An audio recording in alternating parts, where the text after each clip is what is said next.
Good morning, students. We are now going to complete the remaining part of electronic configuration. Today, we will discuss about atomic structure.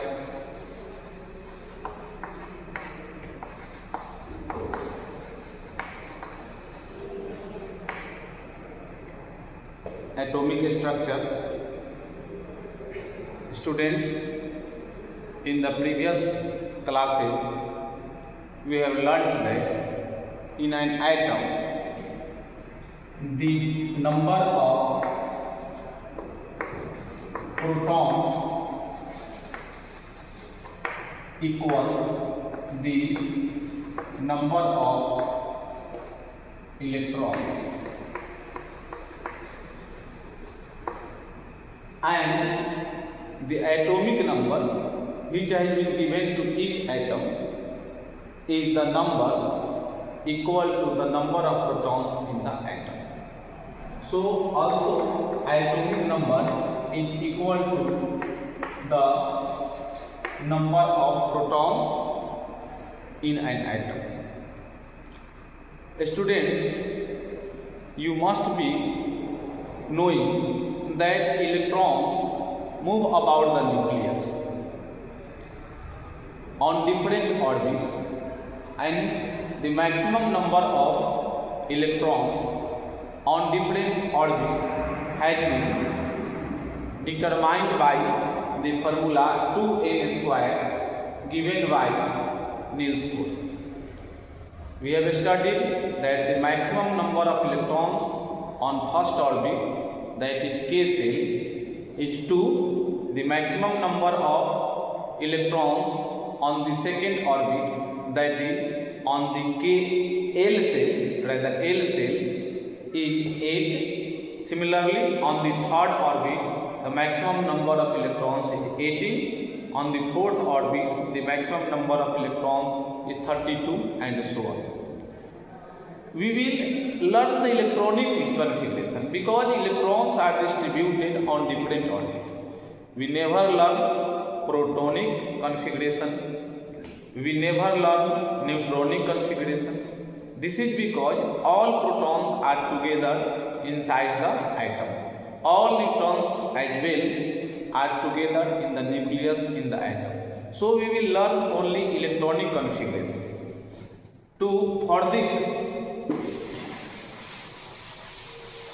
For this, we will write here element,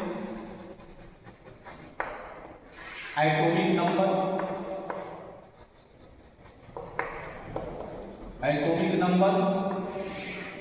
electronic configuration,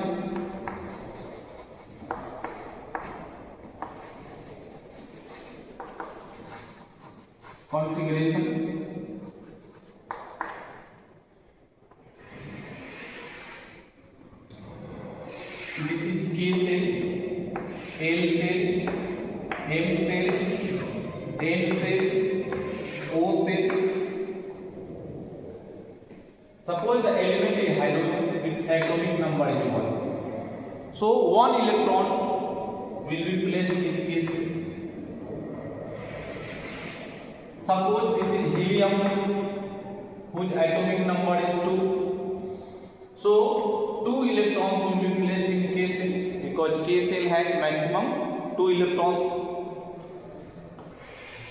For lithium, whose atomic number is 3, 2 electrons will be placed in K cell. We can't put 3 electrons in K cell because the maximum number of electrons in K cell is 2. So we have yet one remaining electron that will be placed in L cell because the maximum number of electrons in L cell is 1. We also must know that in the last orbit, the maximum number of electrons cannot exceed 8. For beryllium, we have atomic number 4, so 2, and this 2 will be written. Let us go in for carbon, atomic number is 6. We will write 2 and 3. For nitrogen, atomic number is 7. We will put 2 electrons in K cell and 5 electrons in L cell. Similarly, we have sodium, whose atomic number is 11. We will put 2 electrons in K cell, 8 electrons in L cell, and remaining 1 electron in M cell. Similarly, magnesium, atomic number is 12, 2, 8 and 2, 8 and 2. For potassium, whose atomic number is 19, we will write 2, 8 and we have remaining 9. If we write 9 here, in the last orbit the number of electrons will become 9. But the rule is that there cannot be more than 8 electrons in the outermost orbit. So we will place here 8 and remaining 1 will go here. Similarly, for calcium, atomic number is 20. 2 electrons will be placed in K cell, 8 electrons in L cell, 8 electrons in M cell, and the remaining 2 electrons in N cell. So in this manner, we can write the electronic configuration of the elements. The elements of atomic numbers up to 20 can be easily written on the basis of class 9, 8 and 7. But there are a few exceptions that we will study in the next classes. Here we will learn only the general electronic configuration that has no exception. Outermost valence, the meaning of valence is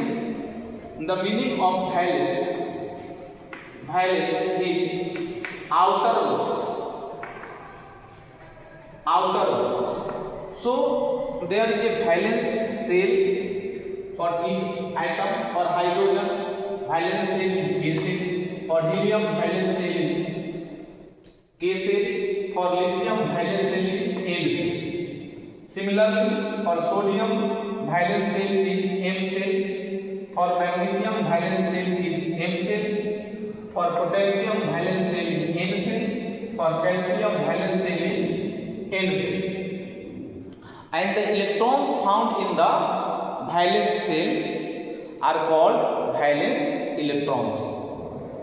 Valence electrons are those electrons which are found in the outermost orbit of in the electronic configuration of that particular element or atom. So valence electron in hydrogen, valence electron is 1. In helium, valence electron is 2. In lithium, valence electron is 1. In beryllium, valence electron is 2. In carbon, valence electron, in carbon, valence electron is 4. In nitrogen, valence electron is 5. In sodium, valence electron is 1. In magnesium, valence electron is 2. In potassium, valence electron is 1. In calcium, valence electron is 2.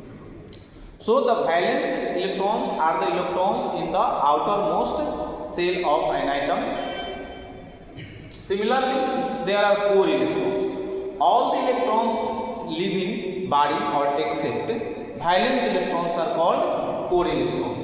In hydrogen, there is no core electron. In helium, there is no core electron. In lithium, core electron is 2. In beryllium, core electron is 2. In carbon, core electron is 2. In nitrogen, core electron is 2. In sodium, core electron is 2 plus 8, 10. In magnesium, also core electron is 2 plus 8, 10. In potassium, core electron is 2 plus 8 plus 8 is 18. In calcium hydrogen, the core electrons is 18. In this manner, we can find valence electron and core electron. Also, one thing is here. If exception In exception, there is hydrogen and helium, whose valence electron is 1 and 2. Besides this, except these two atoms, any atom that has valence electron 1 or 2 or 3 is a metal. Exception is for hydrogen and helium. Though hydrogen has 1 electron, it is not metal, it is a non-metal. Helium has valence electron 2, it is also non-metal. But all the atoms whose valence electron is either 1 or 2 or 3 are metals, and the remaining atoms whose valence electron is 4 or 5 or 6 or 7 or 8 are non-metals. So here lithium is metal, beryllium is metal, carbon is non-metal because it has more than 3 electrons, nitrogen is carbon is non-metal because it has more than 3 electrons. Nitrogen is also a non-metal because it also has more than 3 electrons.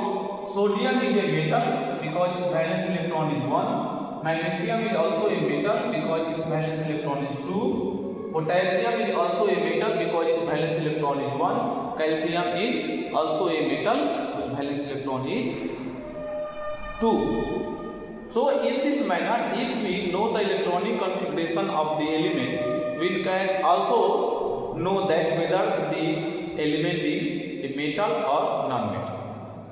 Except hydrogen and helium, all metals whose valence electron is 1 or 2 or 3 are metals, and those whose valence electrons are 4 or 5 or 6 or 7 or 8 are called non-metals. Hydrogen and helium though have valence electron 1 and 2 respectively, but they are non-metals.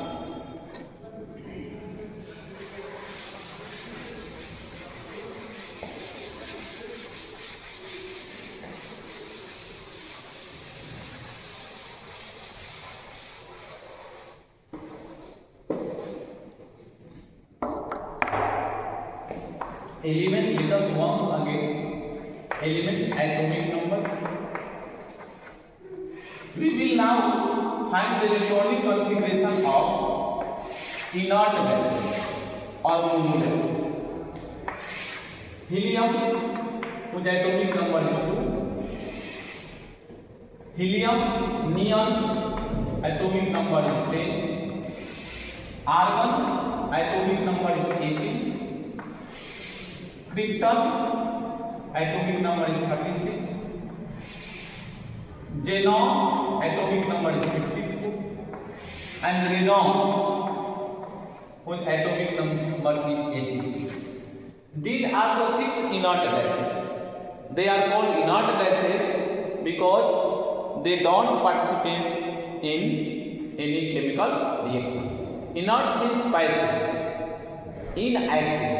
These elements are inactive, they are passive, they are inert, they don't react with other atoms, so they are called inert gases or they are called passive gases. They are also called noble gases.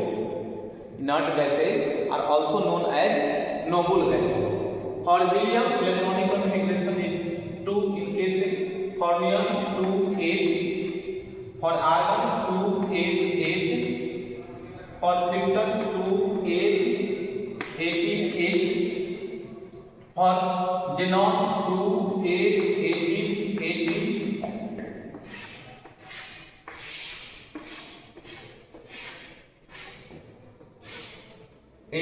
18, for radon 2 8 18 32 18 and 8.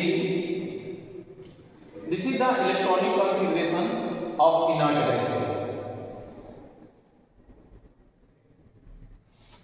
If we can see, then in the outermost orbit of inert gases except helium is 8 inert. Valence electrons of neon is 8, valence electron argon is 8, valence electron krypton is 8, valence electron of xenon is 8, valence electron of radon is 8. Only helium has valence electron 2. Having 8 valence electron is said to have an octet. and having two valence electrons in inert gas is said to have duplet. It means inert gases have either duplet for helium or octet for other elements. These gases are inert gases. They are very important to learn because as we know that an atom is highly reactive. Do we know why the atoms are highly reactive? This is because they want to obtain the electronic structure of their nearest inert gas, and in this process they react with other atoms to obtain the electronic structure of nearest inert gas.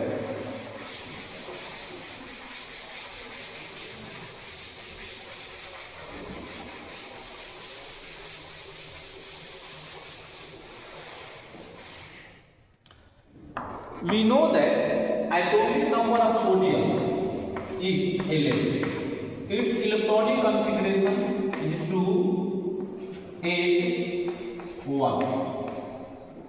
Let us try to understand, will sodium lose electron or gain electrons? For this we have to first decide which inert gas is nearest to sodium. Let us for this to understand, helium has atomic number 2, neon has 10 and argon has 18.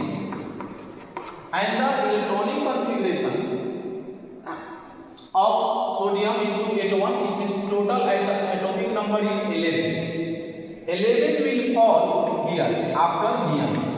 So sodium is nearest to neon.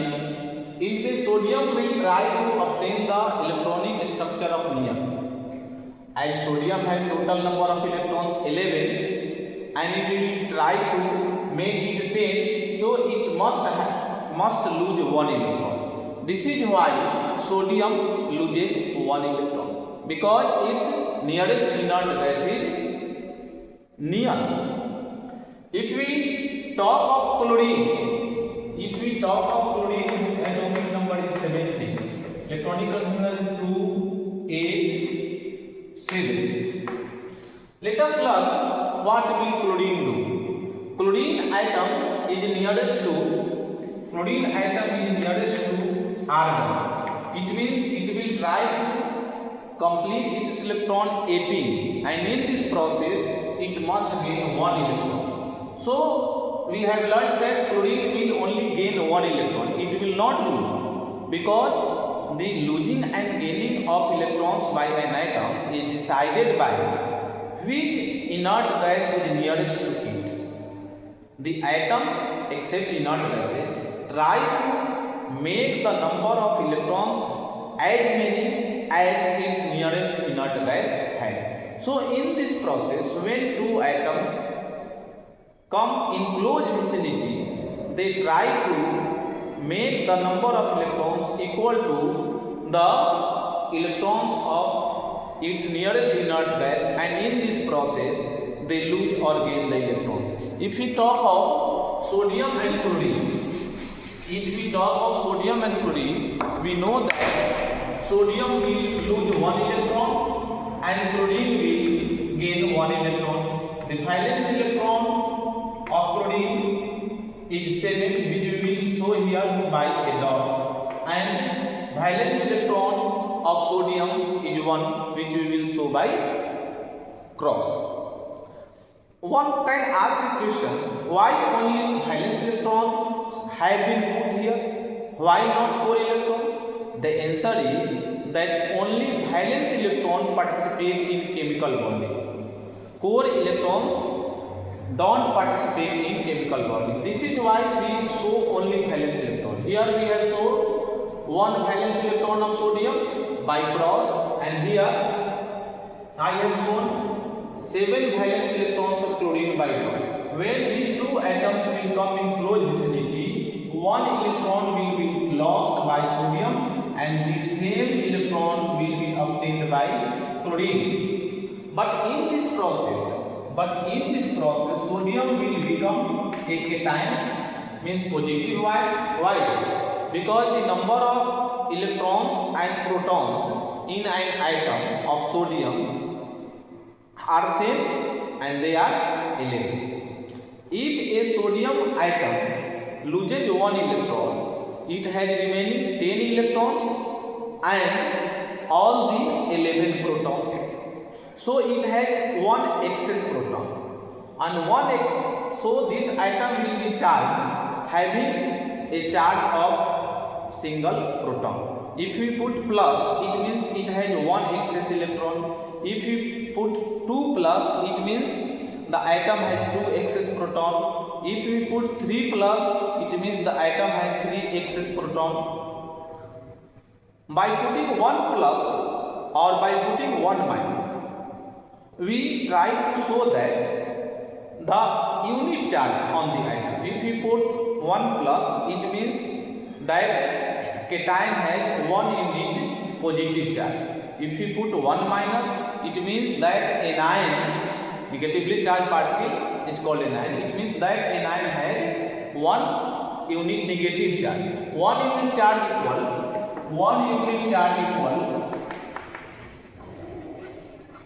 1.6 into 10 to the power of minus 19 coulomb. So if we have put plus on sodium ion, it means the sodium ion, also known as cation, has 1 unit positive charge. It means it has 1.6 into 10 to the power of minus 19 coulomb charge. Similarly, if this electron is obtained by chlorine, then chlorine atom will have 1 more electron than the proton. If 1 electron is obtained by chlorine, already a chlorine atom has 17 electrons and 17 protons. If it gains 1 electron from sodium, the number of electrons will become 18 and the number of protons will still remain 17. It means the number of electrons in chlorine ion is 1 more than the number of protons. So charge of 1 unit negative charge will develop on chlorine ion. So this will become like this. And when we remove the charge, the compound that is formed with sodium chloride. A rule has been given by Benjamin Franklin that if equal and opposite charges are confined to a small volume, they lose their effect. When the two atoms become charged, they become oppositely charged. By Coulomb's law, we know that oppositely charged particles attract each other. So the moment they develop charge, a strong electrostatic force acts between the two ions and they get bonded. And the moment they get bonded, they lose the effect of charge and a neutral compound, a neutral molecule is formed. This is why a compound formed by transfer of electron is bad conductor of electricity because the effect of charge is not visible there. But when such compounds are molten or they are put in aqueous form, their ions get separated and they become good conductor of electricity. So whatever number of electrons an atom loses or gains is called its valency. The combining capacity of an atom is called valency. What do you mean by the combining capacity? The combining capacity refers to the number of electrons that an atom loses or gains. So the valence electron of sodium is 1 and it also loses 1 electron when it goes in the close vicinity of the other atom. Its valency is also 1. But here chlorine you can see the valence electron is 7. But it gains 1 electron when it goes in close vicinity of the atom. So its valency is also 1. So students, in this manner, by writing the electronic configuration, we can also determine the valency of an atom. Let us take another example.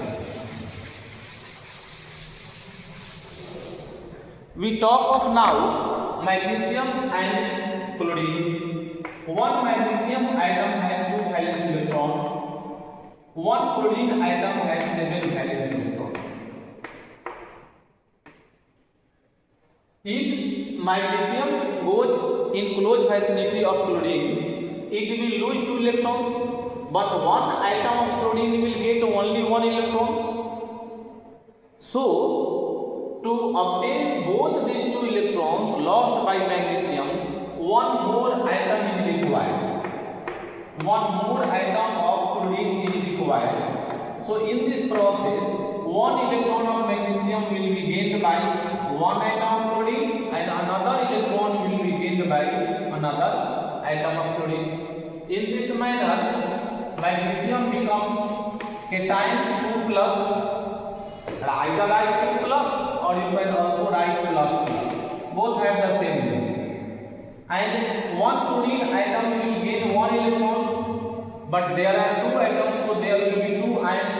And in this manner, when the charges loses their effect by coming in very close vicinity, the formula will become like magnesium Cl, and this number 2 will be written here in the lower part. Thus, the formula of magnesium chloride will become MgCl2. Valency of magnesium is 2 because magnesium loses 2 electrons. So, in this manner, we can decide the valency of an atom, and we can also determine some formulae by the transfer of electrons.